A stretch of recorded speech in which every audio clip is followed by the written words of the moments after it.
Welcome back to Nasdaq Trade Talks. I'm your host, Jill Malandrino, Global Markets Reporter at Nasdaq. We're coming to you live from Vegas at the Global EQ Derivatives Conference. Joining me for the segment, my friend Joe Burgoyne from the Options Industry Council. We're here to talk about endowment risk management.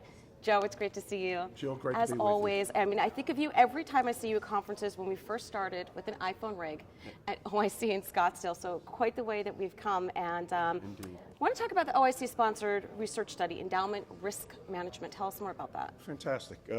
Always great to see you. Thank you. I apologize for the voice, but I think a little too much talking. Yeah, we're happy to say, for the second year in a row, we have sponsored some research. This year we reached out to Professor Ed Zotto out at Providence College. And the idea was, look at endowments, look at the idea of risk management and enhanced returns, and see what option strategies, without paying for them, might be able to basically improve returns and offer lower standard deviations to the downside. And right. So what was the time frame of the study? What were the size of the endowments? Okay, time frame, pretty long, 20 years. We went from 99 to 2018. Professor Ed took 3 different hypothetical endowments, 3 sizes: small at under 25 million, mid-size 100 to 500, and then the very large above $1 billion. And what were some of the strategies that were analyzed and some of the key takeaways from the study? 2 strategies. As I said, really the focus was to analyze, improving returns and lowering standard deviation without paying for it. So we took 2 strategies. We took the buy rate, long the underlying, and of course the underlying assets that we used were the QQQ and NDX.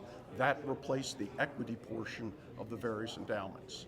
So, we looked at the 20-year period, and in the buy rate side, before I go to the buy rates, over the 20 years, okay, the buy rate and put spread collar increased annualized raw returns by 2.4%. Right. Okay, meaningful. That is meaningful. Reduced standard deviation by 5.8%.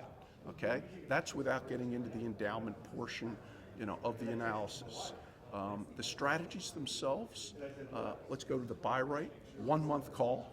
Okay, at a 2% moneyness out of the money, and then also a 5% out of the moneyness.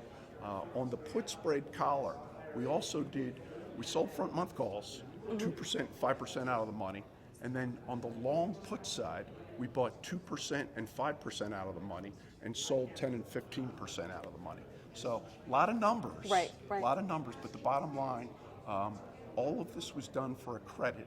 The strategies, depending on the size of the endowment, did improve the returns.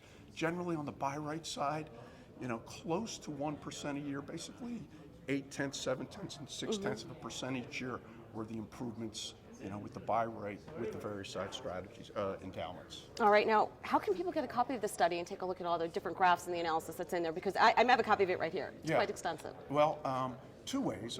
Folks can reach out to me at jburgoyne@theocc.com. Also, my colleagues at the OCC, if they could reach out to options@theocc.com, we'd be happy to send them a study and certainly, get involved with any interaction they'd like about the study itself. All right, and we will share that information on Twitter as soon as we're done with this, Joe. It's great to see you. As always, thanks for joining me. Thank you, Jill. And thanks for joining us throughout the day. I'm Jill Malandrino, Global Markets Reporter at Nasdaq.